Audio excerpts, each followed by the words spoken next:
discussed, I think, which is one of the things that seemed right, was that it is a pretty big difference between all the stuff we're normally including to form this inductive inference and the universe as a whole. The universe doesn't have a material cause, right? It can have a material cause, presumably. And so we're trying to draw some inference that it has a cause from all these cases where we observe things having a material cause, and we conclude that something has a cause of another sort. And someone might say, okay, it's fine. We can still make this inductive inference, even though it's kind of different in this way. But on the other hand, someone might say, well, it is really different, this sort of thing that we're applying this inductive inference to. Maybe we should question how strong the inductive generalization is because of that. Anyway, yeah. Can I ask you a quick question, Detroit? Yeah. How would you respond to somebody like Craig who would say that they think that the causal principle is a metaphysical first principle? Would you say that it's still going to be inductive in virtue of the fact that fundamentally he's going to be appealing to intuitions in order to support that, or how would you respond to that? Well, when he talks about it as a whatever his language is, like some metaphysical principle or metaphysical necessity or metaphysical law, I don't know. He probably said something like that. I'm not really sure what he's even saying. If he wants to say that he thinks it's true and he's like very confident that it's true, okay, he could say that. If he's saying something stronger, like, it's like some sort of necessary truth, or like it's very obviously true, I guess I would want to see the support for that. So it's not something that seems obviously true. I suspect it's the last one, right? That it's self-evident. Yeah. I feel like a lot of this can just be cut off and say, like, look, forget this talk about these principles and blah, blah, blah, whatever. We might have these two models on the table. One is your theistic Horatio ex nihilo model. God exists, creates a universe, blah, blah, blah, as you think it does, as you think he did. And that's one model that we have on the table. And here's the other model that I have on the table. There's just a universe. Maybe it has some earliest moment, but there's nothing sort of apart from the universe. Nothing, quote unquote, prior to that anyway. We can maybe talk about it in a certain sort of causal language, and it might turn out that certain things count as not having causes, but having beginnings, some earliest moment of its existence. And so I guess on my model, this causal principle isn't satisfied, but whatever, this is my model. What do you have to offer to decide between these models? And more specifically, why prefer that theistic model over this one? It can't just be because my model doesn't satisfy the principle you want to endorse. Okay, I don't accept that principle because this is the model I prefer. And this model doesn't satisfy that principle. But like, so what? That doesn't tell us that we should accept that principle and that we should accept your model. So what do you think what do you think the meta principles that you apply to those sort of deliberations are? Between the selection of theories? Yeah. Well, we can start talking about theoretical virtues and stuff, but that's basically going to be it. I mean, there's a bit more to it than that. It's not just that we're always carefully applying these theoretical virtues. Sometimes we just end up finding certain views or theories more plausible. It seems kind of hard because but it could be the case that the sort of commitments you have about those theoretical virtues are just part of your theory too. Yeah, well, they're not really they're not one of these theories anyway. I mean, you could say that talk of them as being part of a quote-unquote theory. I mean, it's not a theory like in these other ways, in these other things. So you're saying they wouldn't be included in the worldviews that are being put on the table wouldn't include those. Well, they're part of your approach in a way that, that when you're considering different claims or theories or whatever, depending which of these virtues you care about, you're gonna maybe select one way or the other. So they're gonna inform how you deliberate and decide on the theory. But I wouldn't call them itself the theoretical virtues part of the theories. At least it's not part of the theories that you might accept, right? Like, you could come to accept some physical theory, but it's not part of that physical theory that these are theoretical virtues or something like that. You just accepted those maybe as principles of theory selection when you were accepting this theory or some other. Yeah, because I would almost, I'm sorry if I keep if somebody else wants to speak, that's fine, I'm sorry. But I would think yeah, go ahead. You're really loud. Is there any way to be quieter? Yeah, is this a little better? Is this? Yeah. Okay. I'm thinking, actually I lost my train of thought. Sorry. Yeah, no, it's okay. The principles you're saying wouldn't come from a physical description of the world or something like that, but I would think that they would have to, right? It would be like my method of theory selection is better because it suits the way the world is in terms of coming up with better theories in that world or something like that. Right. I want to. There might be. I mean, I want to allow that there can be some feedback between our other understandings of the world and what we sort of theoretical virtues we care about. It's not as if, or it needn't be as if these are entirely like a priori principles that are the way that the world is. Or we don't care about that in the theoretical virtues that we select. There might be some play there, So, but I don't think that makes them themselves theories as these other theories are. So, we might end up caring about certain principles of theory selection because of another, something. But I don't think that means that those principles themselves become part of some other theory. Like, I'm not even sure. I mean, what theory would they become a part of? I mean, it's not like they're going to become a part of some particle. I mean, how would they fit into some particle theory? It doesn't make any sense, right? It's not like you're going to include all your theoretical posits and your things evolve and so on, and then also that we prefer all else equal theories with a simpler ontology. That's not part of that theory. Not really part of any theory like that. It's just kind of principles we're using in our selection of theories. I wouldn't call them themselves theories like that. But again, which of these principles we use or care about might be influenced by some other things we accept or other theories that we have. So there could be some feedback there.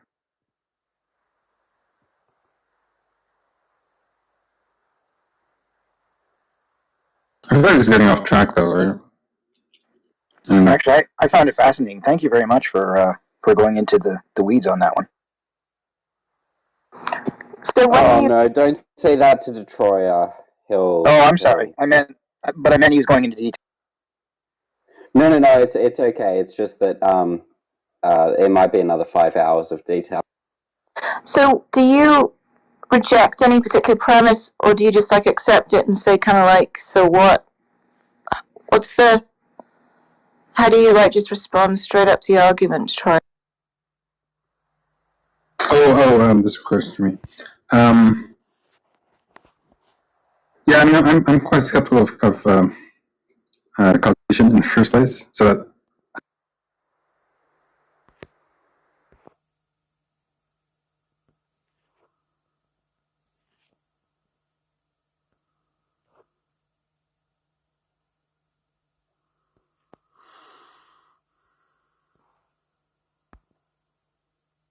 You don't remember every single day of your childhood, do you?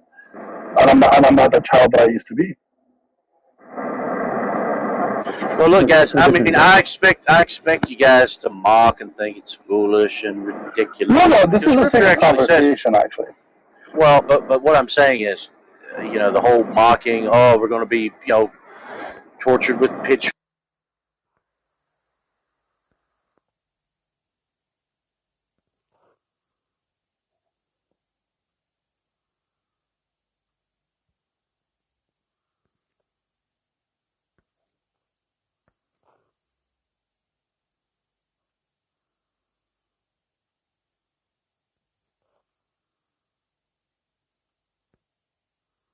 One erupting and asking questions, so it's hard to figure out who's saying what. But sometimes some of the questions, like, are you guys interested, like, in knowing the answers? Because sometimes when you ask questions, it's either rhetorical, like you know the answer, or is it that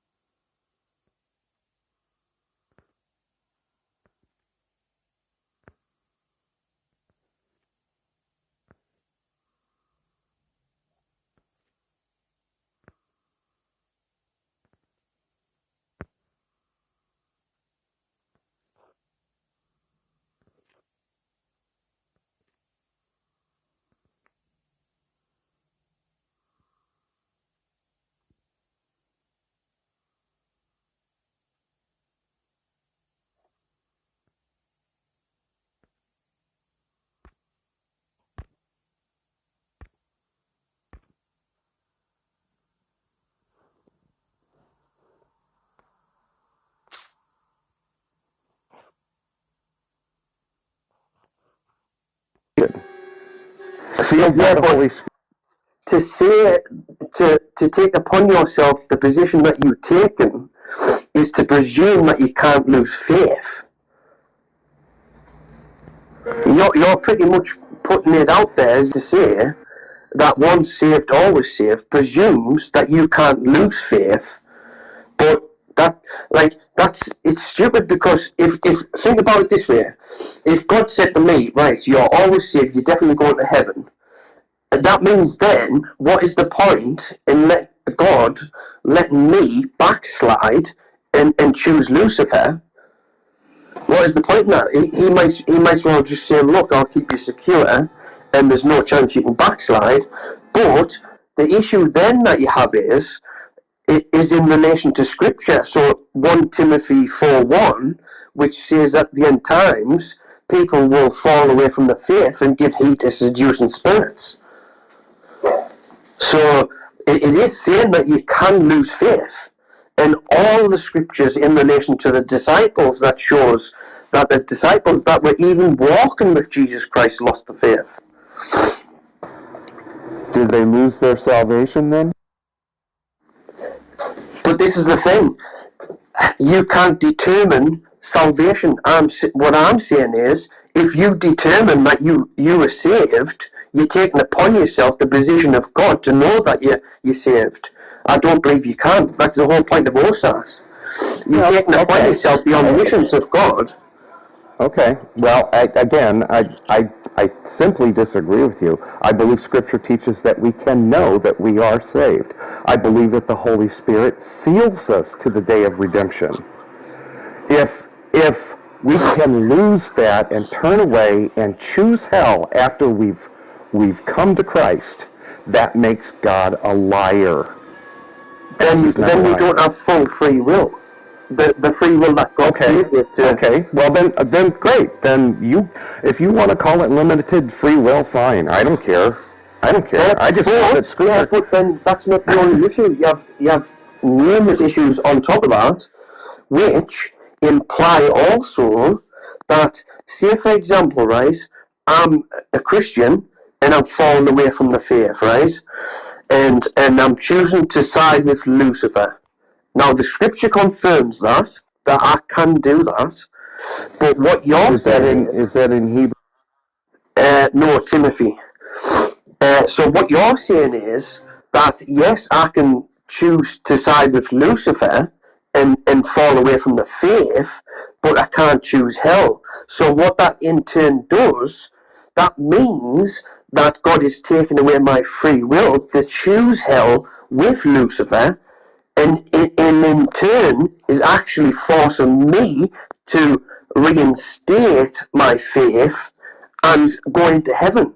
So what it makes it look like is that he's forcing me to come back to my faith and forcing me to be in heaven.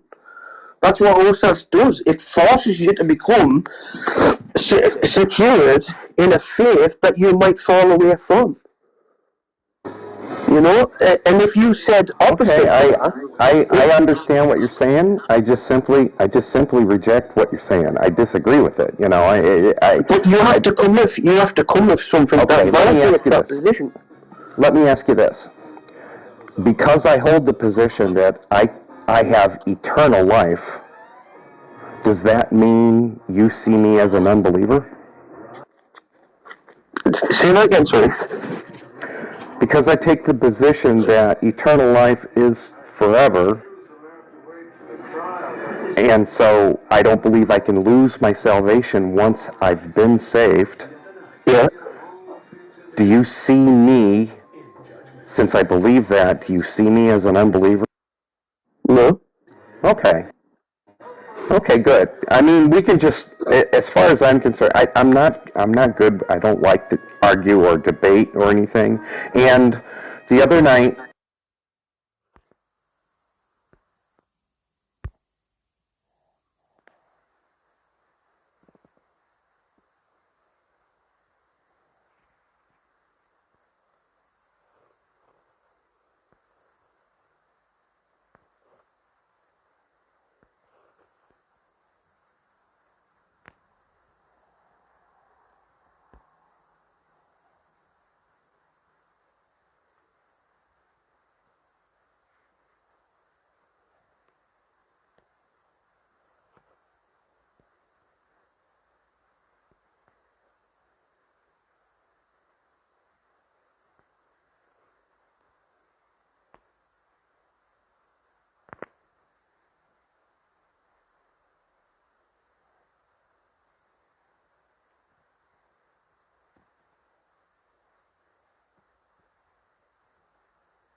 message. No!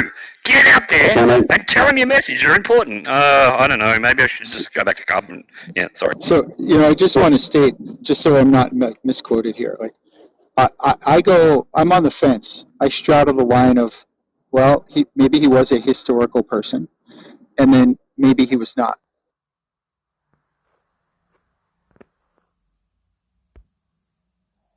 Why would he not? Because he did with others. because he loves us and he will never leave us nor forsake us. Yes, if you stay true to the faith. It doesn't say that, though. It doesn't say that. It does. Okay, wait. Let's find that. Let's find that one little verse. I will never leave you nor forsake you. Okay, let me look that up, because I don't have much scripture memorized, you know. Hang on. Like, you couldn't even bring up little verses to secure one position. You've got to take the Bible in its full context to better understand. Now, but there is an easier way to come to that conclusion that strong faith is required for your security of salvation, because faith is one of the most talked about things in the Bible, is having that faith in God. Now, if that wasn't such a vital aspect of someone's salvation, then God wouldn't need to keep bringing it up all the time. He would just merely say, "Have not fear, for I have saved you eternally."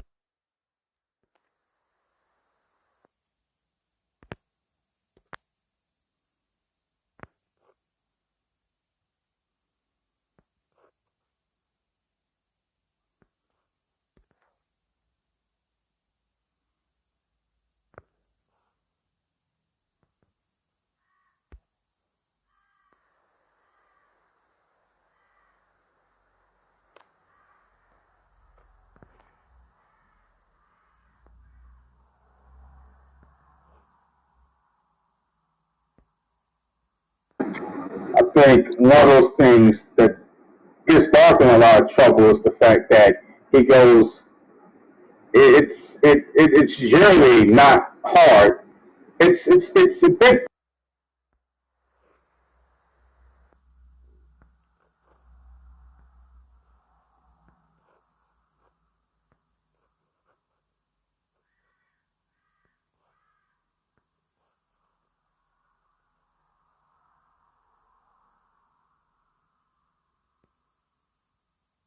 Like if I quote stuff from the Bhagavad Gita, are you going to be convinced by those things that I quoted from there? No. No, then why should I? Why do you think I'm going to be convinced by stuff about the Quran? Yeah, because it's all from God. Everything God's expected. Oh my God! They say that about their book. They say the same thing that you're saying about their holy book. No, can we get that? Maybe move after this we can move on. Go ahead, Rob. I can't. But the point is, the God is exists. The God is exist. That's the point. Mm-hmm. How do you know? Sure. How do I know? Because you see the world, how the sun, how the moon move from the. Oh my God! Guess what, everybody? It's the first. Hey, atheist, where does stuff come from? Guy on stage today. Leave the poor man alone, man. Atheist, look at all this stuff. Hey, atheist, there's stuff. Look around you. There's stuff. Therefore, die. Nobody forced him on stage. You're just come on. There's stuff. Look around you, atheist. Look, there's stuff. How did this stuff get here? Like, it's a terrible argument. Look, so funny. You don't understand the idea. I don't know. Maybe you guys don't know regular God exists. Yeah, I think everything in the world, there is a creatures. So the creatures exist. So they don't look like a human being.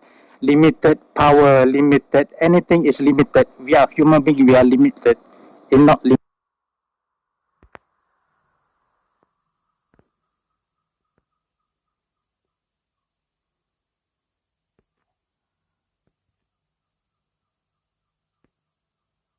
Whom he may devour.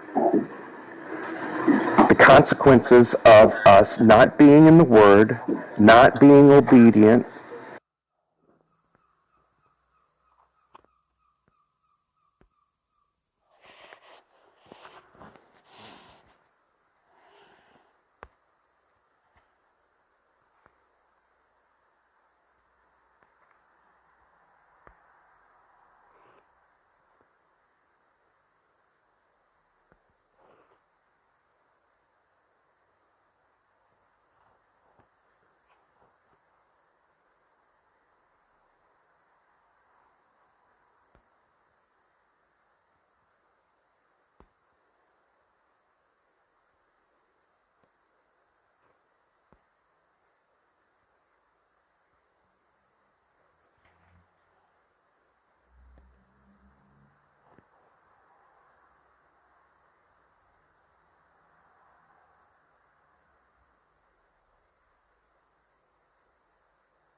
To my... I'm not saying I don't have things to...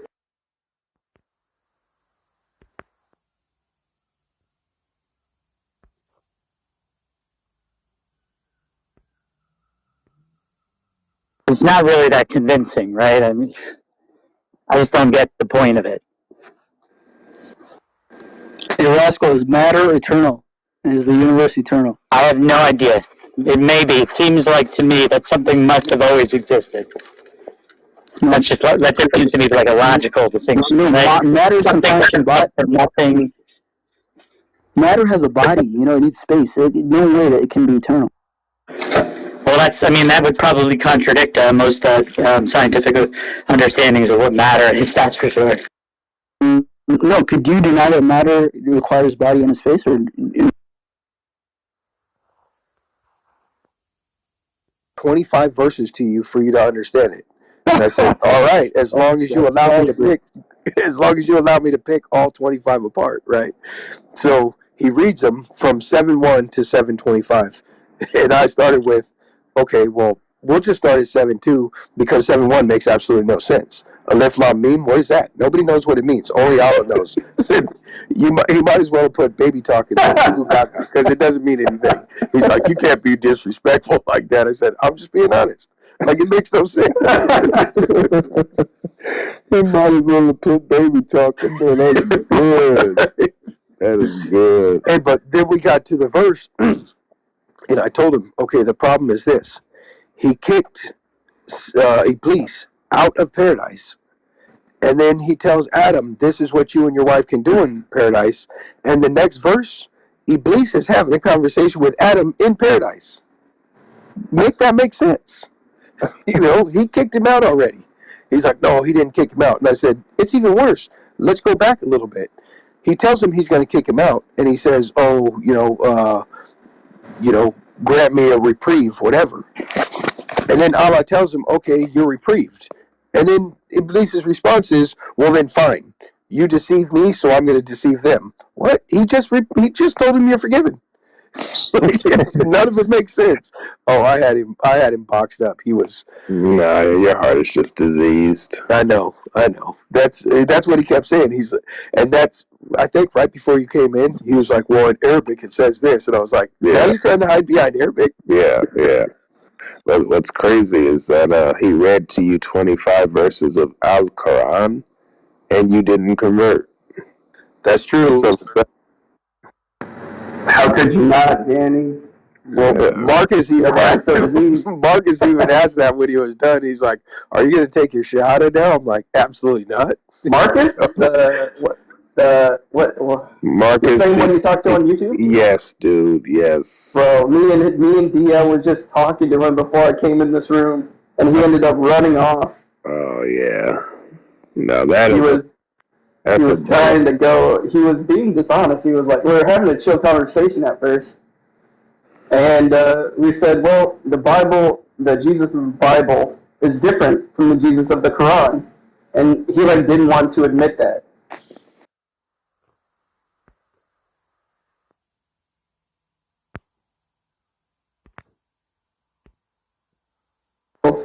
As I was telling Ishmael earlier, he ended up running off.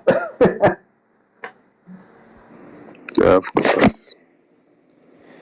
I'm telling you, man, it's a nation of cowards, man. Seriously. It is. He wanted to start out with, oh, well, like when I first came in the room, because, when you first walk in the room with Classic, you got your mouthpiece in, your gloves up, like, what's up? And he was like, oh, well, I want to apologize, Danny. I was like, what?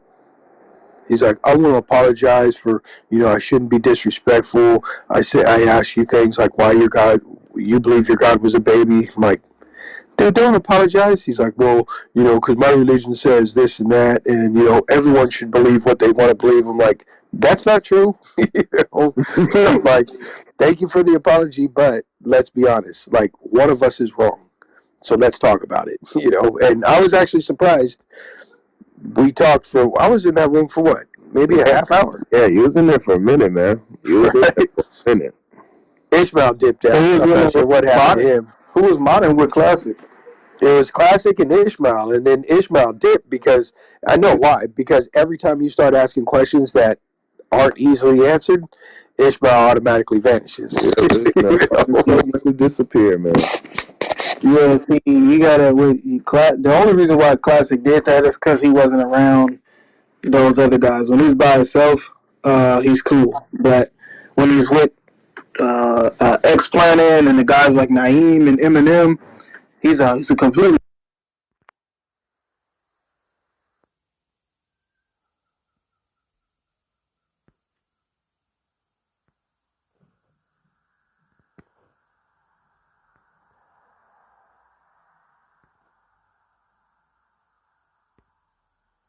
In other words, he finds it silliness to try to figure out dates and try to figure out what's going to happen and when and all of that kind of thing. You know, we're just supposed to keep our eyes on Jesus, and when the prophecies are fulfilled, we'll know it.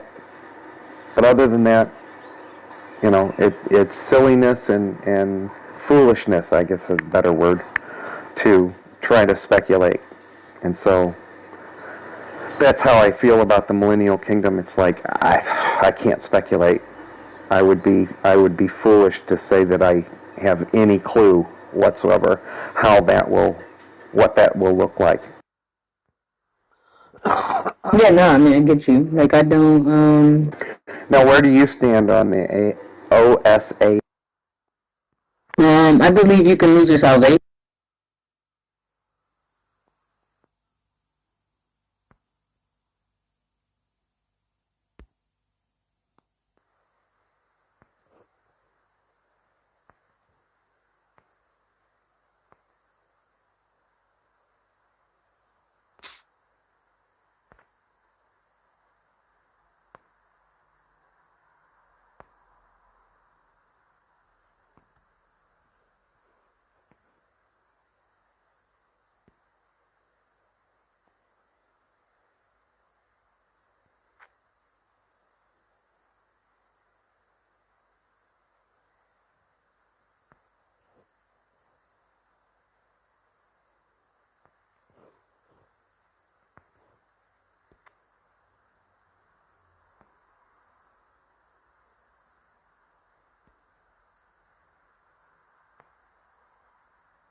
For being here.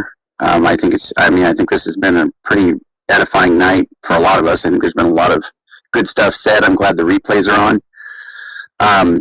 But yeah, so that's kind of where my loyalties are, where I'm at anyway, as of now. But that could change. I've changed views publicly on Clubhouse, and I'm willing to say that. I think there's been 3 views that I've changed. Based on input from other people. I mean, in fact, I was talking to Bishop, who's he's a self-professed, he's a Satanist, and he changed my view on, how we deal with the last stages of life. Somebody who's on their deathbed, and whether we put them on life support or not. And my position, trying to be consistent with the pro-life position, is that we keep them alive. But I thought about that more after some of the things that we talked about, my mother being on her deathbed at one point. She came back from it, thankfully, but that was a tough position, a tough situation for me to deal with, and talking through that with him kind of led me to the idea that maybe I am actually open to not putting somebody on life support if they say, hey, I don't want to be on life support. So just things like that, I've changed my views on. My point is that I am willing to change. I'm trying to be objective. I know everybody has their biases.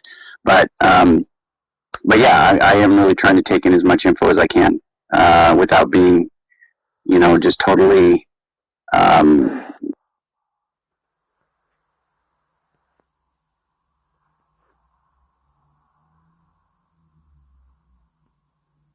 Is the example, like. I'm not sure Open to that I like pushback. know how Let me to. know if there's. So No, I'm not sure what you're asking. I think like, maybe you need to reword it. When you say my actions are where, I get. Oh, you're saying by my saying sense of my, I'm thinking identity. the question. Yeah.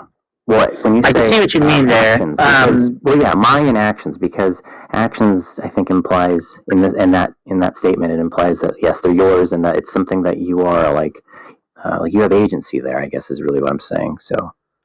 Well, yeah, because I'm not an object, right? Because I have consciousness, which automatically is.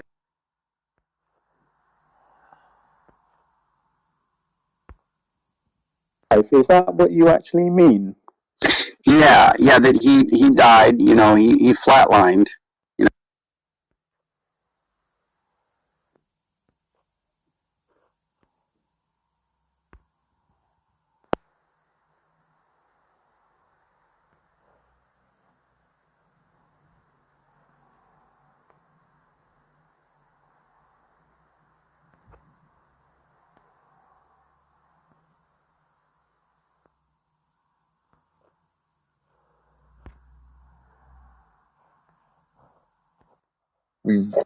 But he's hypothesizing he's the only one for the moment, right? So that wouldn't be an objection. Yeah, I realize there's other force users. Like, I'm just saying for science to work, there has to be repeated. Like, every time someone closes their fist, other people's, throats choked by magic. And then now we have a cause and effect relationship, like a plausible causal relationship. No, actually, I'm sorry, hold on. So, did we know that, the Force was testable in the kids? We knew that, the Yoda, his race was the most strongest in the Force. But we see, what is his name? Obi? No. Damn, what was his name? At the beginning, he tests Luke Anakin. with that pin. Oh, Luke? Yeah. Anakin. So, I mean, he does, there is a way to see who is, chosen and who isn't with that whole aspect. Yeah, but there's this magic power called the Force that not everyone has, right? And so, it looks like when Darth Vader uses the Force, he's just, moving his hand, right? And that's the causal link or whatever. But there's something else going on, because if it was just him moving his hand, then everyone could do it. But there's, some cause that is, implausible, because it's, you can't see it, you can't measure it, you can't test it. It's implausible. Well, it's mysterious. But see, that's the thing, is that the Force is good and evil. When you use the Force, you actually damage resources. You don't know this, but it's actually, when you start getting into, I guess, the later ones, they start showing that more. Well, I think you said you couldn't measure it, E-Bike, but I think you could measure the force of Newtonian power that's being presented to a throat, or let's say some other object. If it's like when Luke crushed those. If you saw the Mandalorian, the last episode there, right? He crushed them. That thing, I think, plausibly you could test. The fact that he put out his hand and squeezed his hand into a fist, and the robot type thing crumpled. I think that is a measurable effect. And if there's no other way to do that, and there seems to be a strong correlation between him doing this with his hand, it may not be his hand alone. I agree. It's not just the action of the fingers opening and closing. There's something else happening. But we could take it that together with whatever that ability is, right? Some telekinetic ability to affect those particles such that they implode, almost like you were the Hulk, for example. I think that is measurable. I guess the question that you're asking is, I hope you agree that that's measurable, but perhaps what you could say is, well, at what point do we accept that is coming from this ability as opposed to something else? Well, I mean, if we could rule out virtually everything else that we understand to be the case, and that thing happens, then wouldn't that be at least some evidence? I'm not saying it's, again, whoever chooses whatever's overwhelming is going to be subjective, but wouldn't that be some evidence, some empirical evidence, that it's at least plausible, if not probable, that something is going on here that this person calls the force, and this is the way that this is happening because we've ruled out any other way that we understand. Could there be some other unknown force that's happening coincidentally? Yeah. I mean, I suppose that's theoretically possible. Yeah, we could measure the force, and but you wouldn't be able to like see it. Like it's invisible. Like you wouldn't. Yeah. That's what I'm kind of saying. Like, well, you're going to measure the effect, right? I agree. You're not going to see the force in any wavelength potentially. Although I don't know about that, but maybe there's still like mystery. Like gravity, kind of in a way, is mysterious. Like we can measure the force and interact with it and stuff, but we kind of like it's kind of weird. It's like bending space time. We don't. There's certain things about gravity we'll never be able to answer the questions. And the force is kind of like that, and I don't know. I think it's like, maybe this is a bad example. Maybe you got me, Rob. I don't know. No, I mean, you can think about it. I think, to me, and they could be reasonable. If you're a methodological naturalist, then I think there could be, at least potentially, miracles that could be, by way of elimination, or we're looking at the cause, or the effect, rather, and saying, hang on a moment, as far as we can ascertain, there's no way, given our physical understanding of laws of physics or whatever else there may be, that this can happen quite naturally. I mean, it could be invisible aliens doing it to fool us, but then you could say that about anything. I wouldn't, myself, I probably wouldn't be that sort of skeptic.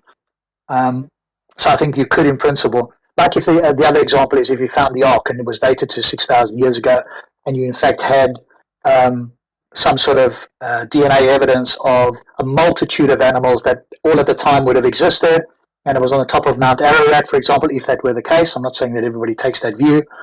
Then that would be hard to explain as a natural process. That a boat got up there that was dated about 6,000 years ago, that had all the DNA of the animals of the time, etc., etc.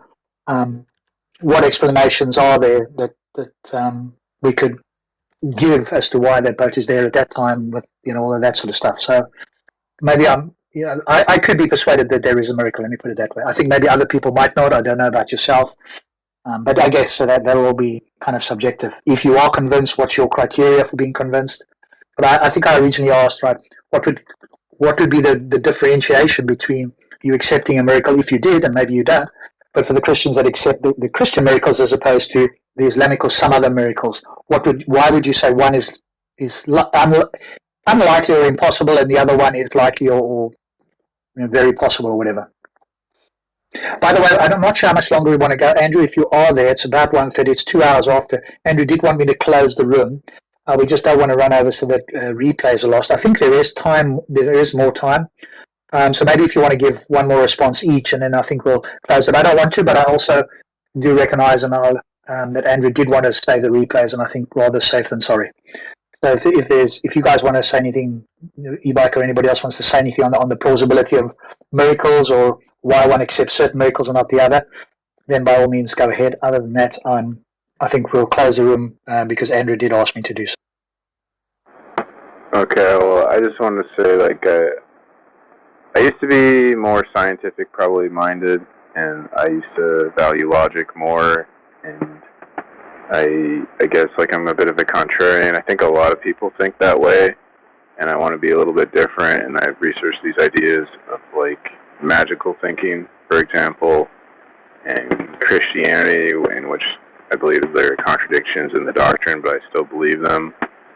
And I don't know, I didn't really like looking at the world to like a scientific or like logical bias, and I think it's just kind of like more fun, and I just prefer it. So I kind of like have I have a bias towards mystical thinking. So that's all I want to say. I'll admit that.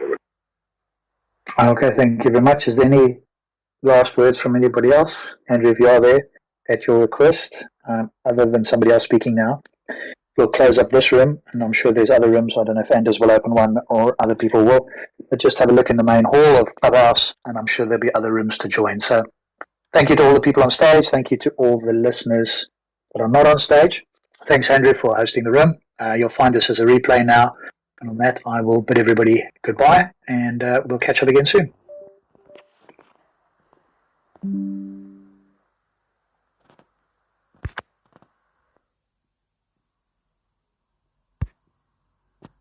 started going after him. No, I mean, like, did anybody determine whether or not he was sincere? Oh, I think the room was divided. Gotcha. Oh, well, okay, that's a good thing, but dude was definitely intelligent, no question about that. You know what I'm saying? Yeah, I think I'm like quick to assume people are trolling, but I do that so I don't become a victim of trolling. Oh.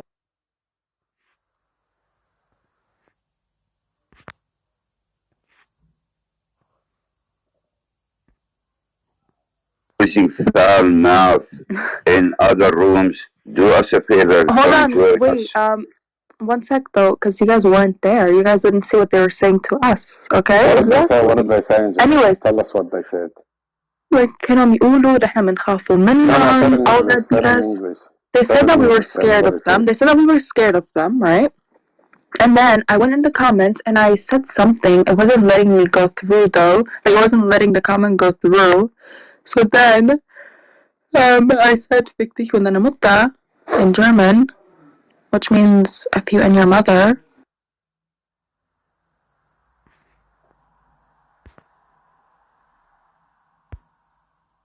Yeah, it was crushing. Also, MG, of course I'm gonna go in there and go off on them. They were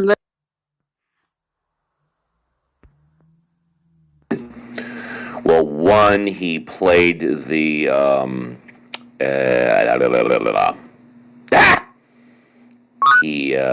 he played the you know, when you're mentally challenged. What is it again, please? I forgot.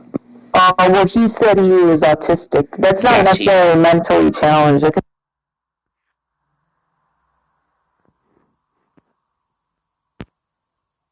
I don't want to lose that, but at the same time, like, you want to produce these images, you want to like produce the show, and I think. But you know, something I will tell you.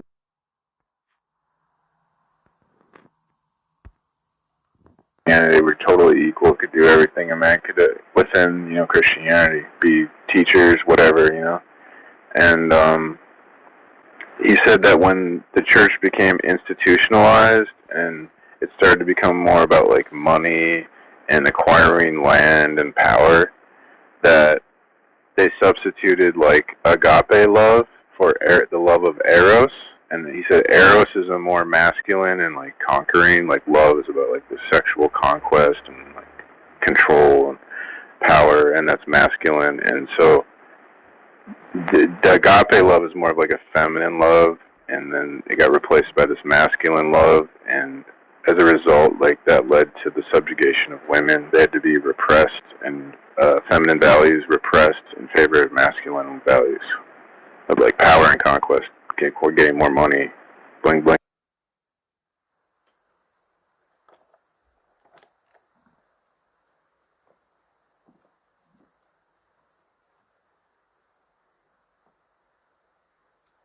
At least that's what he thought. I don't know. I thought it was kind of interesting. And, like, he has all these things. Like, this guy's a total feminist. He's convinced me to be a feminist. Miracles do happen, Mars.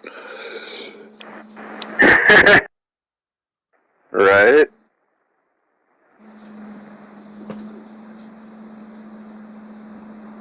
He said that, like, Jesus embodies, like, or females and embody the greatest values of Christianity. I think I have the quote. Okay. Females.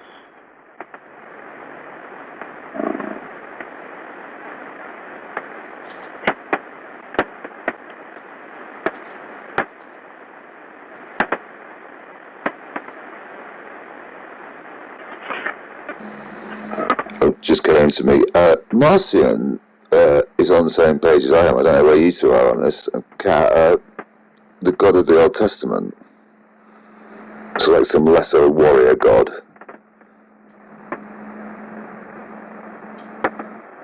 Eloseph, why are you, like, psychologically abusing people? Why am I what?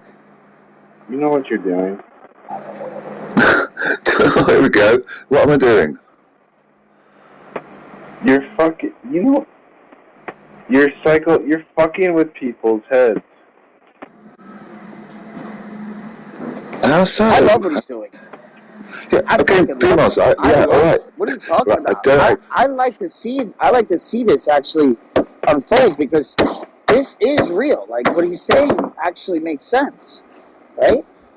It's not dogmatic in the sense where you're kind of pushed into a belief system. He's saying just read it as for what it says, right?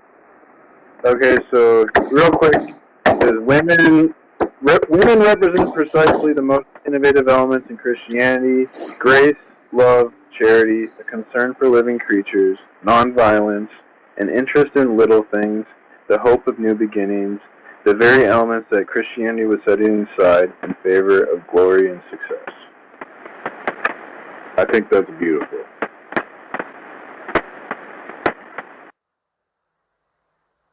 But LSF, okay, my memory really sucks, so I probably shouldn't be the one to rebuke you. But like, Johnny told me some shit you did to, like, I think Moto or something, and it sounded like pretty fucked up. He said what about a photo? Moto, like, you were fucking, like, taking advantage of him, like, cause the guy... Oh, man. And you're like... Well, as it happens, P-Mars, by accident, now let's cover something else. Has anyone said I'm going to fucking throw you guys under the bus with recordings? I said it. Myself. The only stuff I've got is just accident. Actually, usually I pick my phone up and start the recording going when something's funny, and a few times when it was serious, when people were giving a shit. I just delete the rest of it. Anyway, I happened to find in the middle of a 3-hour recording, Mota called me, and we spoke about some stuff. And I told Johnny about it a long time before, because he'd said something similar once before. He told Johnny I sent him a dick pic.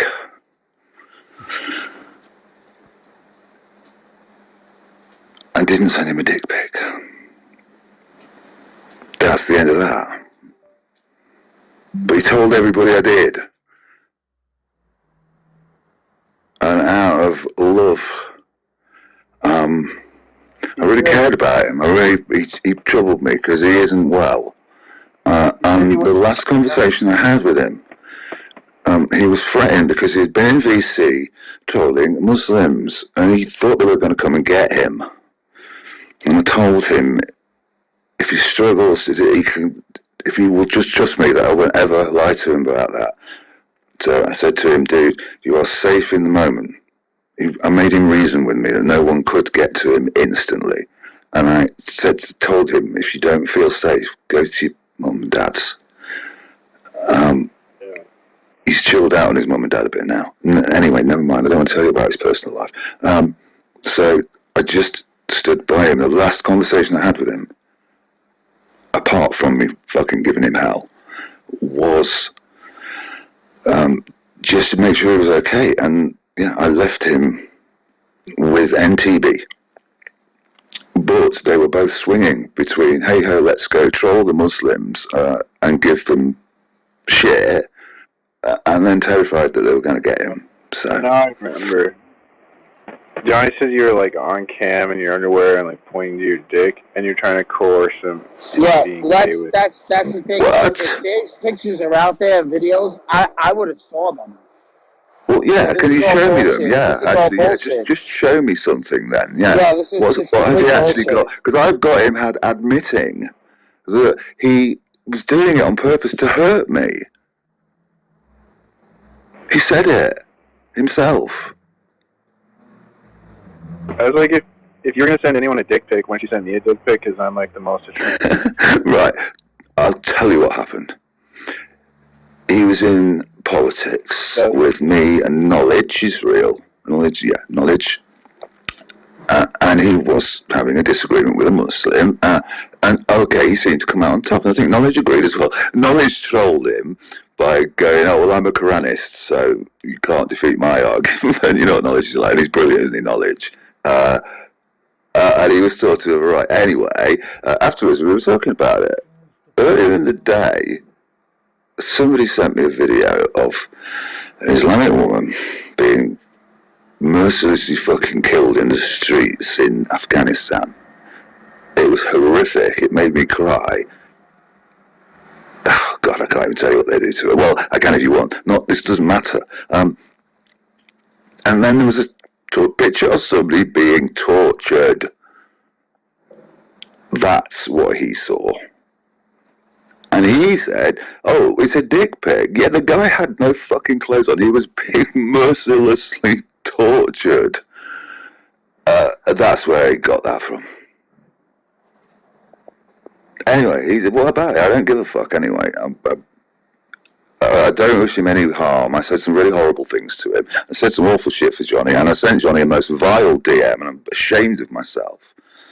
And I can only ask that Johnny forgive me at some point. I'm not going to bother Johnny. I closed my Discord account. I'm not pestering people. And I've been doing a lot of thinking and reading, and cool. So there. Anyway, why are you asking me all of this? So I don't care if anyone trusts me or not. Because Johnny told me all this yesterday. Okay. Well, but like, I don't know. I always thought you were a fucking creepy weirdo in the first place, so I haven't really changed anything. Yeah. Yeah, it's completely plausible, dude, that I'm going to have a relationship on Discord with somebody who lives 6,000 fucking miles away, where I haven't been since 2003. You know how many, weird sexual... He was born, hey, dude, he was born. You know how many people, actually, I was in California when he was born. Masturbating in front of each other in their fucking communities? Who does that? They're all doing it. They're all... This isn't a debate community, it's just a fucking weird swinger club.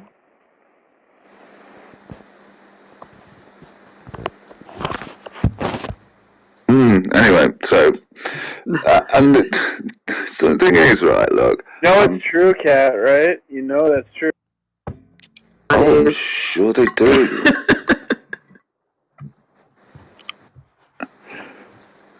Hey, Mark was trying to troll me, I think, yesterday. So I just turned around and said to him, he was talking about, anyway, I just basically said to him, why do you feel the need to wear ladies' underwear?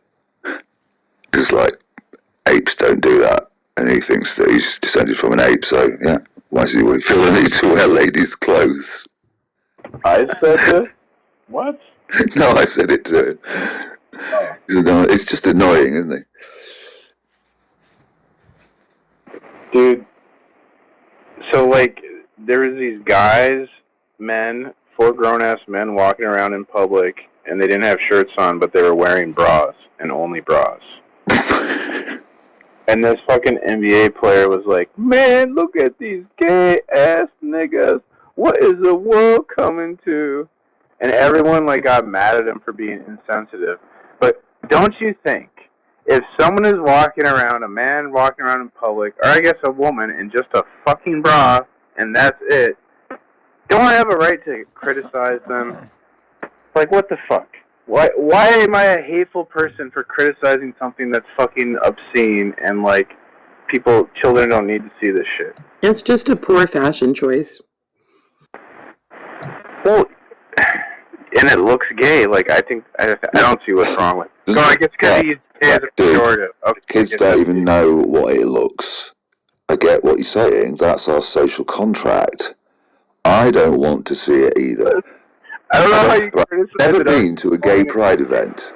No, can you give me so P Mars, can you give me an explanation of what gayness is? Is this just a feeling? Is it something I can hold in my hand? We've got replays on. No. I guess usually it's stereotypically thought of effeminate man, perhaps a man who wears a bra in public. that might be considered. I would say that's like considered gay, but I don't know how to explain like why that was considered gay. Maybe. I mean, I don't think that particular, like, what he's doing is gay. Say more of a fetish. Right? If being a woman is, if you're saying women are all the positive things in Christianity, why is a man wearing women's clothing bad? Oh no, that's bad. Why? You're giving off the wrong message. I wouldn't say it's like. I wouldn't say it's like bad, but I just think like you should be allowed to criticize. If someone wants to do that, they should have. They're right. Like they're allowed to do that or whatever. That's illegal. They can do that. But I feel like I should be able to be like, man, you look gay. Like that looks gay, without having people be like, oh, you're a hater. Because like they're acting. It's just it's just they're acting unusual. I think I should be allowed to criticize them without Why is being unusual bad? I'm not saying it's bad. I'm just saying it's like I feel like we're not allowed to criticize those people, and we should be allowed to criticize those people. Like anytime you criticize something like that, you're a hater, homophobe, and like it's like that. I don't know. How are you not allowed to criticize them? Well, this NBA player, he posted a video, and he like, look at these gay ass niggas, and then they fined him like $40,000 for doing that. Well, he was allowed to criticize them. He just got fined for it. Yeah, who fined him? The NBA. Okay. So his job contract, and he represents the NBA. So if because of that contract that he signed, under those are stipulations of how he has to conduct himself in representing some. He's in that union, right? Yeah, when he took that job. Union, yeah, that's it. Yeah, he took that. When he took that job, he agreed to act a certain way. That if he didn't want, he shouldn't have taken a public job. Yeah, I've been summarily dismissed for bringing a company into disrepute. My criticism is that like the company's perception and the public perception should be opposite. Like if he were to wear a bra, he should be fined $40,000. This is a capitalism problem. No, it's just the problem is like people have fucked up values. I think. Well, I think the problem with this kind of thing is that it's more about the company thinking they're going to lose money than anything else. Companies do things because they think if we don't find them, then we're going to lose money. It's hard for me to believe that because like people keep criticizing corporations for putting these like gay things into movies, and they keep doing it anyways, even though everyone. Well, why do you think they find him? I think they're trying to alter our social norms towards accepting gay people, not because they love gay people, but it's a way. It's like a mean. It's hard to explain. Oh, I don't think the company loves gay people. I don't think they give a shit. I think companies are sociopathic. They have no emotions. I think there's agenda beyond just like profit, though, where it's about. Yeah, there's no moral objective that they're holding to say, oh, we shouldn't talk about gays like this. I'm sure they have stronger views on it, but as a company, because the company has personhood in America, it represents the brand. And you know what? They're not gonna they don't give a shit about some guy that's getting paid $10 million for a 3-year contract. They'll fucking bet him on it. So I believe sexual liberty leads to oppression, and that authorities promote sexual liberty as a means to enslave us. Like, and the free love in the 60s came from like the military and CIA. That wasn't just like a grassroots movement. Like they're promoting this stuff. But who's promoting it? The corporation did this. The Illuminati. Who are the Illuminati? The people who own the corporation?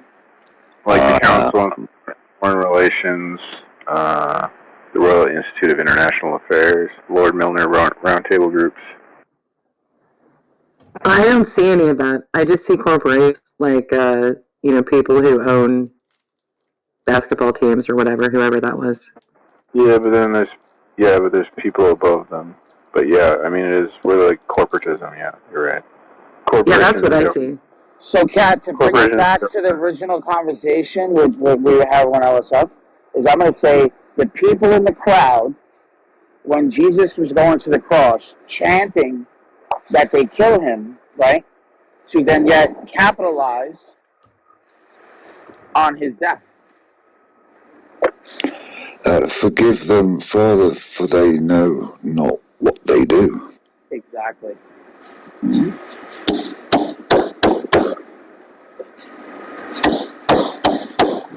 They know not what they do? I mean, what if someone was willing to die for a cause?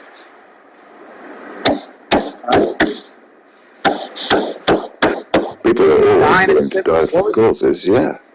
Of course.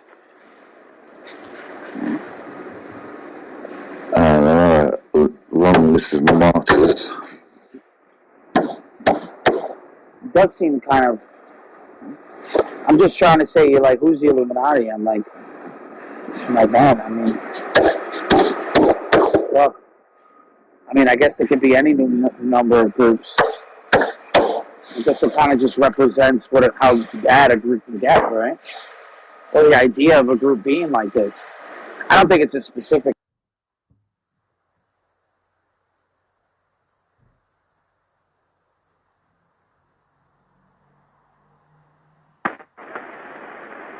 Yeah. Well, this guy, Carol Quigley, he's like a historian professor at Georgetown. He's actually Bill Clinton's favorite professor, and he just like wrote these books, like, whistleblowing on all like the whole conspiracy because he was like proud of it and shit. It's hilarious. So they're all named. I'm not really that interested in like who's behind it, so I haven't read them, but they're available. Talks about like the Lord Milner Roundtable Groups. Oh. I know there's stuff like the family, and I'm sorry, Lisa, go ahead. Oh, sorry. I was going to say, just reminded me of Mars. The Lord, Jesus calls God by a few names.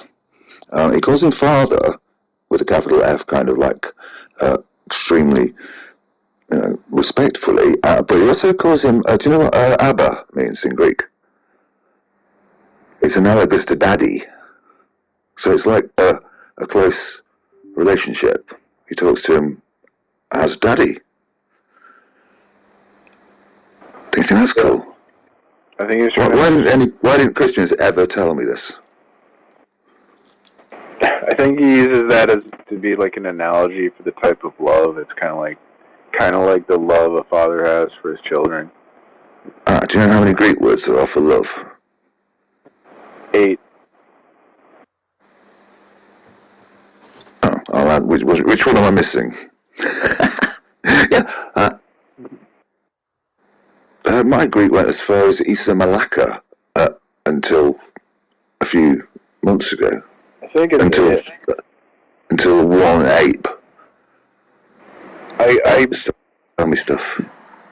I actually think it's really interesting. Like I've googled this, that like the Greek had all these different words for love, and then like we just used the one word, and I think it's like bad because what is the word? Conflation. Like the term love is conflated as fuck in the English language. Yeah, we're really lacking that way. The problem with it is, or can be, there's one word, for example, that means sort of it's a self-love, but in one way it's narcissistic, but in another way it is a good thing because you have to love yourself as you have to love your brother too. True, but it's like everything. It's not necessarily good or bad. It's like you could love yourself too much, right, and it'd be bad. You could love yourself too little and it'd be bad. But there's a right amount, I think. It's kind of like nuance to these things, I think.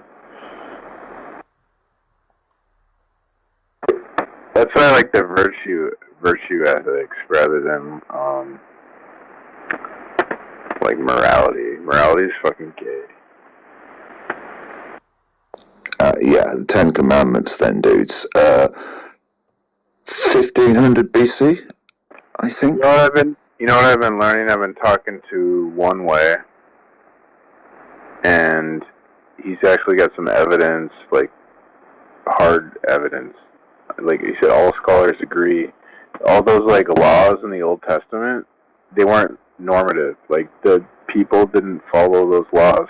So like all these fucking complaints the atheists make are fucking completely fucking irrelevant because they weren't even doing these laws. They weren't following them like they were laws. Well, the same goes for the Code of Hammurabi, dude.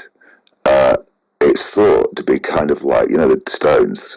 It's thought to be just that Hammurabi can have anything he wants. Demonstration being, you know, don't eat fish on Tuesdays.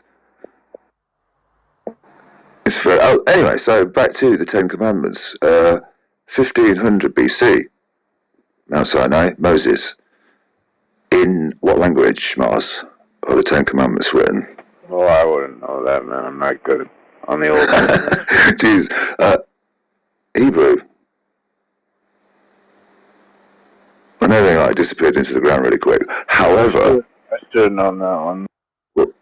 Hebrew wasn't a written language until 10th century BC. So they were written in Hebrew 500 years before Hebrew. So how the fuck did anyone know what they said?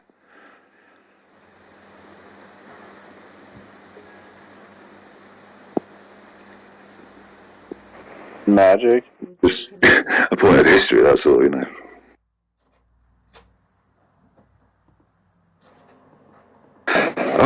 So if I think you're looking about that a little bit wrong. So in other words, the Aramaic, right, and maybe Kat can agree on this with the Afro-Semitic, is that what it is? Or Semiotic or something like that? Like proto? Proto? Yeah, Proto-Afro-Semitic, is that what it's called? Semitic? It's before Semitic. Proto-Semitic? Semitic. Before Proto-Semitic. Oh, okay. So these languages, so the Aramaic is more Phoenician than it is Hebrew, and I think this is the bridge. Now I could be wrong, but from what I read on Wikipedia, I think that they use the same alphabet.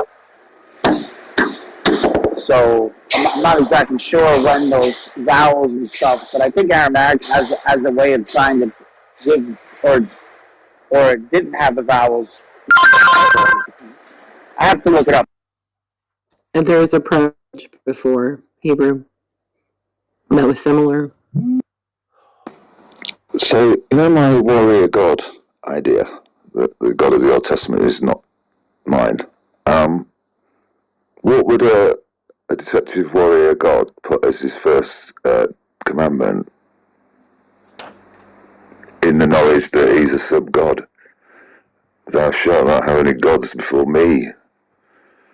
It's not immoral. It's got nothing to do with it. It's just a con. It's kind of my opinion. I could be wrong.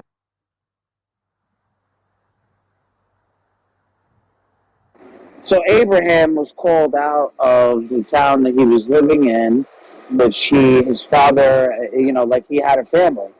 He was doing fine. He didn't have to go to Canaan. But you see, they believed in Nana. Nana was a moon god for fertility. And they would worship this moon god, but not as an ultimacy. Not as an ultimate god. And you see that Abraham still had this issue when he went to Canaan and circumcised all the men. Some of the men still worship idols. Because that's what that's where his father worshipped idols. Only until when God called him to now start new in Canaan. So I'm sure there was some Hasidic Jews say Ashkenazi, whatever you want to say, that the laws of Moses were inscribed in Abraham's heart, but Christians say that he's justified by faith alone. So obviously, there's some works in there, and showing, the binding of Isaac, things like that. But I don't know. So it is the law did start 430 years.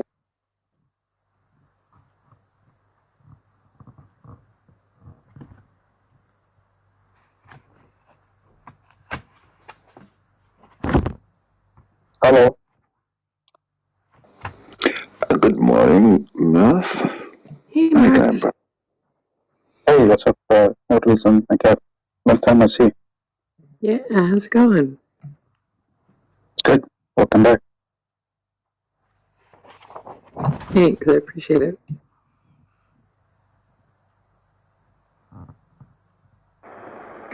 Question 350 BCE. That's also 350 BCE. Nana, boss. 3 months after my dad died, right, Bart? My uncle, who was in charge of the estate, sold the condo that he had been planning to give to us for like a decade. Do you think, I'm losing my fucking mind about it,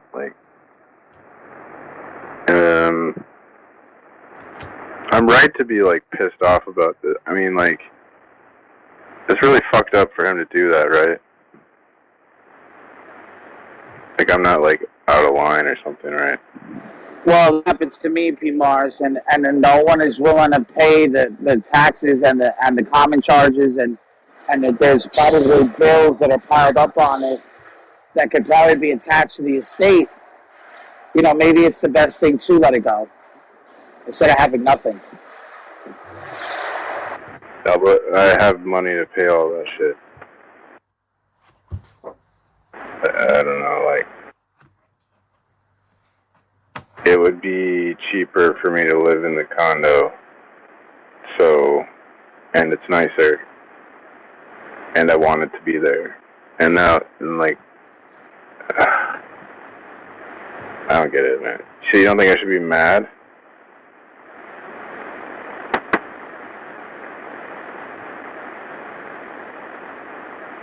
I'm so fucking, I don't think I've ever been this mad in my life.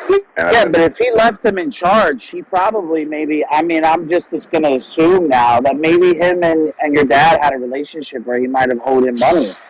And that was a way for him to say, I don't want to leave you. Definitely not the case. All right, no, listen, I'm not saying it is, but, it is possible. So, not possible. And, he must have left them in charge of the estate for a reason. When my brother died, right, he promised one of his friends his car. And I didn't know that my brother had owed this guy money. And when his kids went there, whatever with the car, they're like, "Oh, just get rid of it, donate it, I don't care," And I'm like, "Yo, but wait a second. This guy wanted him to have it. Why would you guys do that?" And I had to steal the car. I had to take the keys and the title, so they wouldn't do it. And I gave it to the guy. His brother money. I know for a fact Dad did not owe him money. I don't know that, but this is the thing. I don't know that. Him and his brother just does. I've been fucking praying and reading scripture. I'm so fucking mad to not be mad. Not fucking working. I'm losing my fucking mind. Who are you angry with, Mars? My uncle. My uncle. So, Dad left him in charge there. Yeah, but he never fucking intended for him to sell the condo. I don't think he would have in his wildest dreams. He's basically, he kind of didn't complete the will. The will's kind of incomplete and fucked up. And it's my uncle's taking advantage of that and abusing his power to do these things. I don't think it's cool for him to just, he technically has the power to do that, but it's also super fucked up when I think when like me, my dad, and my sister like wanted the condo. Like that was our plan for the future. It was like he was going to give it to me and my sister. And so then he just sold it and it's like, oh, I'm just going to divide the money or whatever. And like, but I don't want the fucking money, right? Like, I want it. I don't know, man. I just don't see why I just think it's fucked up he did that. Like, and like so soon after my dad died too, like 3 months. Like, I don't know, man. Does this sound fucked up to you?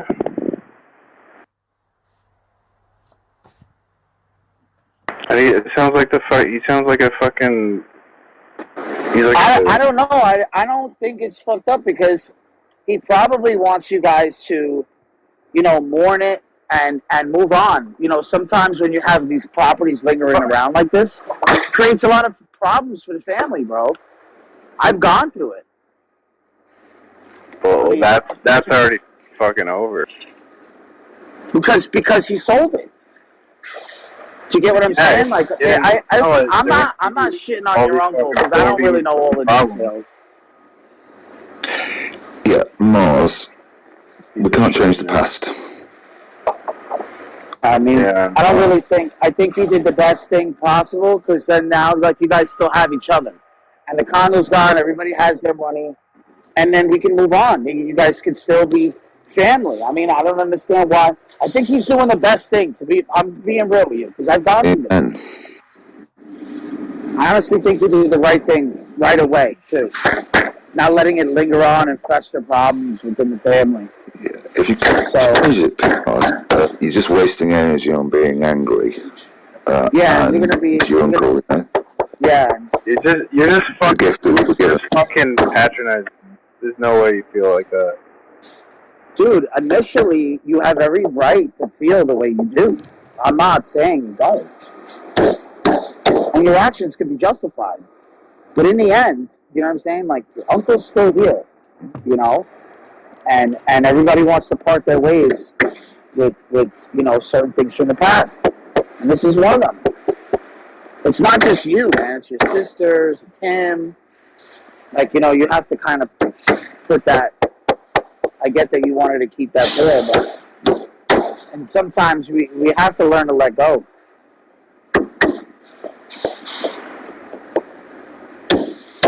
I don't know.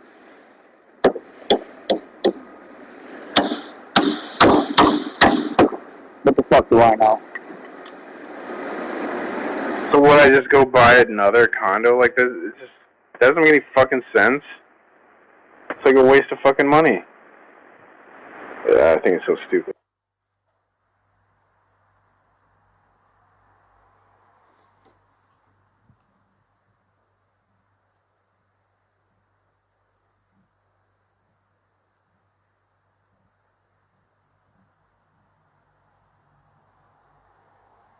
My dad should have just not died. It's his fault, right?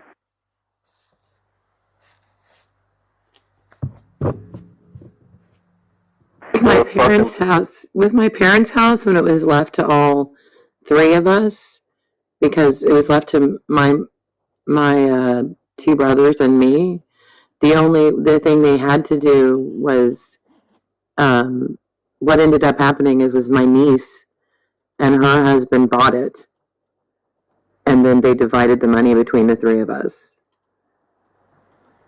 So it was like somebody had, or it would have just sat there forever. If I pass away, I'm not leaving anything to my kids. It's all going to my wife. My wife is the person who I chose to be with forever. What about my when she kids are going died? to grow up. That's what she's going to do. You don't know? No, well, I'm sure. What if she donates it all to charities? I mean, I'm dead already. What the fuck do I know? But my promise is to my wife, not to my children. My children are going to grow up and leave the house and marry other people. I'm not going to be fucking doing their laundry forever. My wife is the one making sure my fucking laundry is done and that I go to work. She's the one who deserves it, not my fucking kids. Get the fuck out of here. Oh no, when my dad died, everything went to my mom. When my mom died, then we divided up the house and my niece. basically what my dad did is like when my mom's already dead, right? So my mom died a while ago, and then so he sold the house, and then he bought a condo, and his idea was like he bought the condo for like me and my sister. So it was just like we had this plan or whatever, and it's just like for my uncle to just shit on this plan we've had for like a decade or whatever it is, like in 3 months. Like, not even really, like, communicate. I don't know, he hasn't really communicated shit really well. He's just kind of doing whatever the fuck he wants and not really asking me shit. So, I don't know, man. I think it's fucked up. Like, yeah, that sucks, Mars. It does, yeah. Yeah, that does suck. And I'm sorry, dude. There's nothing we can say. You don't trust me anyway, so whatever. Yeah, a lot of shitty stuff happens after people die. This is literally, like, more shitty than the fuck. This is like more shitty than the death, which is weird to say. Like, this is more frustrating and irritating, and I never expected this. Like, I expected my dad to die. He was like old and sick and shit, right? But like, fucking, I didn't expect this. Like, I don't know. I'm so fucking aggravated. It's crazy. I think a lot of times people will do stupid things when they're grieving too. I mean, I feel like the stuff that happened after my parents died, I was in a not great situation. I was having problems where I was living, and I was trying to get out of the lease I was in, and I was getting frustrated because I needed the money to get out of the lease I was in, and then I think my niece was having a problem getting the loan approved. And it was all really frustrating, and I was trying really hard not to get frustrated at my brother, who was the executor of the estate. And I'm glad now I didn't say anything, because I know he was grieving for my parents as well, because my parents died about 6 months apart. And I know that, and my brother lives across the street from my parents, and now my niece lives there. And I'm glad now that I didn't say anything and I didn't get angry at him or anything, because I'm glad my niece lives there. That's the house I grew up in. And so there's no family strain from it. And also, I don't know if it didn't take longer because he was dealing with it grieving, because my brother's a lawyer, so he was handling everything. So I feel like, you're doing the right thing. You're praying on it. And you're trying to deal with your anger, which is great, because I'm sure it's also hard that you lost your father. And, it was the same thing for me. I lost my parents very quickly, and everything's very emotional, so it makes it a lot harder to deal with your grief and everything else as well. So you're doing the right thing, but of course it's much more difficult. Yeah, but P-Mars, I grieved over my dad, right? 10 years later, right? Over a man that I knew that was kind of like a mentor to me, And I didn't get a chance to actually say bye to this guy. This is when I was moving. My kids were young, like babies. And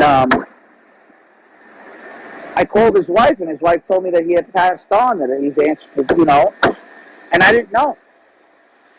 And then I meet another man that I haven't seen in a long time. And, we happen to see each other on the job. We're working with each other. And I was saying bye to him, right? Because he was going to a different job. And I was driving home. I think you remember this, bro. I was crying. Remember in the fucking, Civil Rights Unites? Yeah, man. I was literally, remember when I was crying in there? I was literally crying in tears about this. Well, and this guy had nothing to do with anything, right? But you always, are going to look at these men as, some sort of, father figure, And when you experience stuff like that, it just ignites certain things. Here I am, fucking idiot, crying on fucking Discord, about possibly never seeing this guy again. Did you know another thing, Bart, is my sister has, mental health issues, right? And, I promised my dad that, I would help her and be there for her and stuff. And, I kept trying to explain this to my uncles that, she has mental health issues, but they're, it's seems like they're the type of people that don't accept or believe in that, and they're just like, oh, that's just an excuse, and they're like bullying her and being assholes and making it worse. And I asked them not to do this, and like when my sister was like having a panic attack or whatever, she would go to my dad's condo. Like it was like her safe place. She had this room there, and so like I'm really worried about that. You know, like what if she hurts herself or something? Like, fuck, man. And like, so like that's making me angry too. Like, it's like, and I don't think he even considers things like that. You know, so fuck, man. It's like, yeah. Anyways, Is he a Christian, Mars? he is, but he's a Catholic, so I don't know if that counts. Well, yeah, I might say. Yeah, so it defeats the whole. I yeah. think he's a psychopath personally. Like it's like he literally doesn't care about anyone's feelings but himself. He's like, my sister said he's really selfish. Yeah, tell him to read 1 John 4, 19 through 21.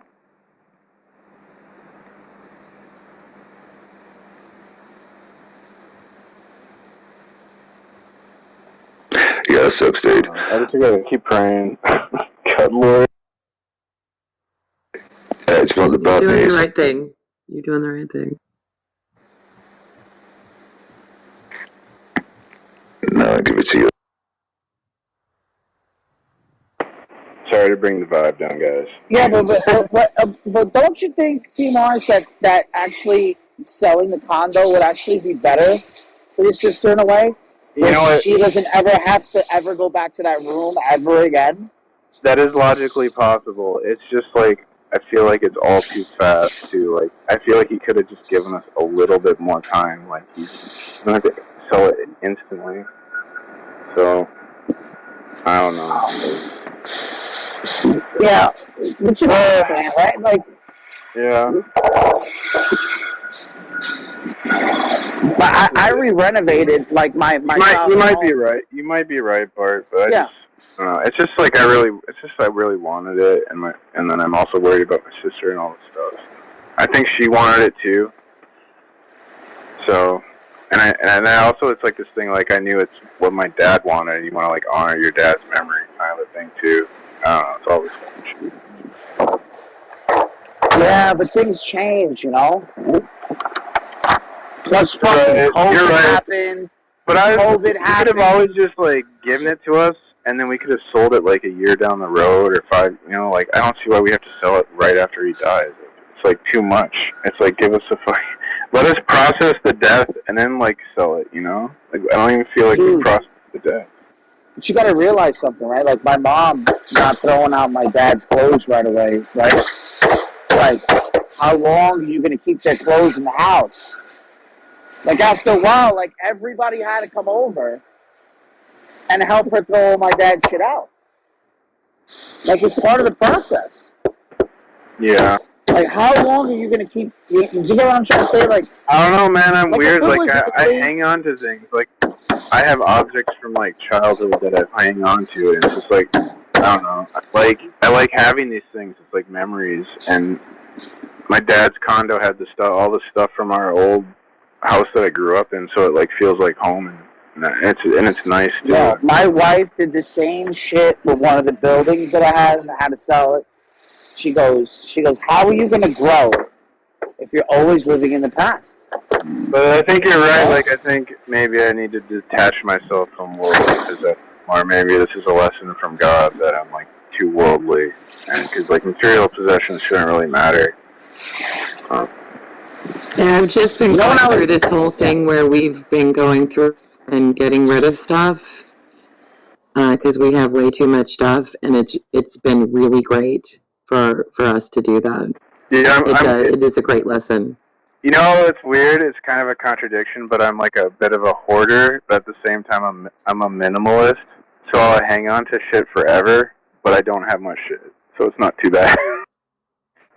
But now I have a lot of shit because I'm getting all my dad's like stuff, clutter that he had.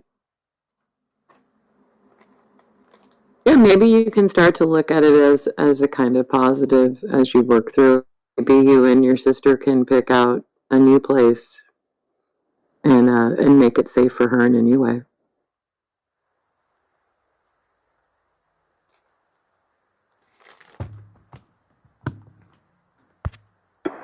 I'm already starting to feel better, Kat. You know, I went through You this get with way my better advice brother-in-law. than Bart. I know. You should learn. I know. You should learn I do. from I Kat. have a lot to learn from Kat. So what I'm saying is, I went through this with my brother-in-law, right? It was this Con Edison bag. You ever see like those old school like canvas Con Edison band? Like Con Edison obviously is the electrical company in New York, right? But it's like one of these old bags, right? And I guess his father, because his father passed away not too long ago, those were like the last bag of tools that he had that he might have had with him, right? So here I am. I'm like, I didn't realize this though, but he still had it, and it was all stuff in it. Now I start taking the stuff out and putting it in a bucket. And he's like, "Oh no, what are you doing?" I'm like, dude, like we're pouring concrete in your backyard. Like we're creating new memories now. You know, like use the bag for all the trials and stuff. Like this is what this shit's about. Like, you know, we want to now give the bag more, you know, better meaning. Not this like, oh, this is the last bag he had. Now that bag is going to be creating new memories. I don't know. I was getting on him about it, but yeah, I can understand where he's coming from. Because I'm the same way. I like the idea of a new beginning. You get like a girlfriend or something. I don't think a girlfriend would. I haven't slept with somebody. I haven't slept with somebody else. I'm not talking about my wife Jesus for Christ. such a long time. I haven't been with another woman for such a long time. Honestly, I don't even know what it's like. I think I would shell up. And in my book, it was saying that women represent the hope of new beginnings, right? And so, like, I could start a family, like a new family, and make new memories, right? And have a new home. That's what I'm saying. Yeah, that's great. Why are you thinking about sex, man? You fucking weirdo.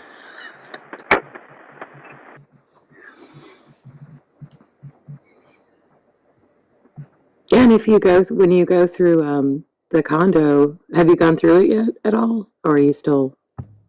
Yeah, I started to go through it. It's like I started crying. Like it's hard. It's fucking hard. Of course. Yeah. Of course. Because I have in our house one of the rooms. I kept a few things from my parents' house. Like there are a few furniture pieces that meant a lot to me, and I have some embroidery pieces that my mother had in her room that were framed, that were from my my great aunt and that sort of thing. And one of the rooms in our house, it's my office, has I hung up some things in there that remind me of my mother especially, and it's just really nice to go in there when I'm in that room. So I have like special things in the house that remind me of my parents and that sort of thing. That baby now. Yeah, I could do something like that, like a little shrine. Yeah, and it's really nice for me. I even have in my parents' bedroom. My mom had this dresser that was my great aunt's dresser that I used to when I was in high school and stuff. Whenever I would get dressed for like prom or something, I would always go in front of that dresser because it had and she had this thing that my great aunt also had, this cross stitch that she hung next to it, and so I have it set up the same way. And that reminds me of my mom, and it makes me happy every time I go in that room to look at that and think of my mom. So it's stuff like that that's just nice, and I like to go in there and sit and feel like I'm with my mother. So you know. I like nostalgia. Like when we look at the past, we always remember like the good things. Like, well, I guess sometimes if you have traumatic, you might but like usually I look fondly at the past. Where like if I was actually in the past, I was probably like miserable, you know. Right, exactly. Yeah, you have these like nostalgic memories. Times are better than stuff. but we should probably I try to focus also on enjoying, appreciating what we have now and the present. But I don't know. Yeah, absolutely. I'm a really nostalgic person. Yeah. Yeah, those are happy memories. Yeah. Benos, have you read Ecclesiasticals? Well, clearly you have at some point. Yeah. He's live for the day guy. Maybe that's a good book. That's beautiful. Yeah, that book is so poetic. Like just the beginning of it. Like go to the beginning of it, and the beginning of James too. It's just so poetic and beautiful. Like James just starts belting stuff out. Like just go to James 1. Like just start reading it. It's fucking. It's like if you put some little improv into it as you're speaking. I mean, it's powerful. Powerful. I wish I could read it now, but I'll probably read it when I get in my car. I'll have a break pretty soon. Hold on, let me heat up my food. I'm gonna heat my food up. I got some salmon from yesterday. My wife is amazing. Fuck these bratty kids. My wife is where it's at. No, I love my kids to death. Just saying that, but you have to love your wife just as much, if not more, right? You don't love the kids more than your wife, right? Well, You. What? You do? Yeah. What? You know why? Why? Your wife is always Oh, here we go. Here we go. He loves his kids more than his wife. True. Yeah, I guess the women could always go. I guess you're right, but The kids have an kids will always be kids. The You're kids have an excuse for being obnoxious. The wife does.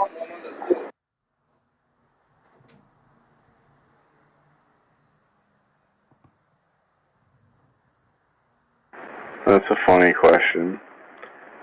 There's a thing in the Bible where it says you have to love Jesus more than your wife and your kids and your parents and your best friend. And I always thought that was kind of weird.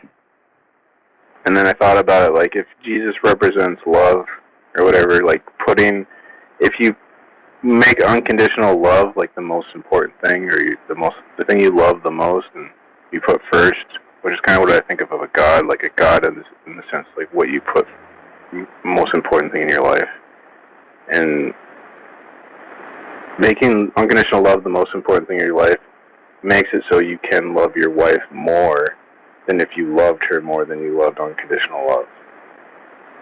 I don't know, is that kind of weird? Like a paradox or something. Love, right? You love, and that lets you love other people more than if you loved people more than love. That makes sense. I guess. Yeah. It's a source of love. Yeah, that's what I think that verse means. But atheists like to quote that one because it's I hate your, what does it say, hate your mother or something. I can find it.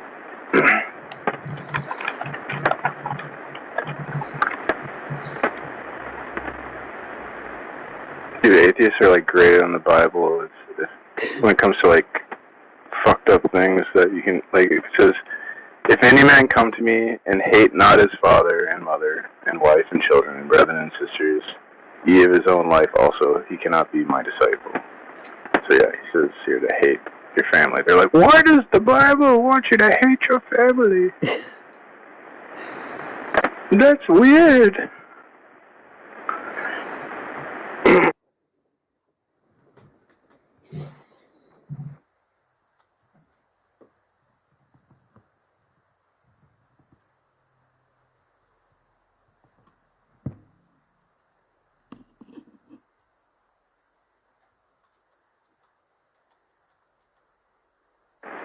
So yeah, anyways, what's up? What's up with you, Asaf?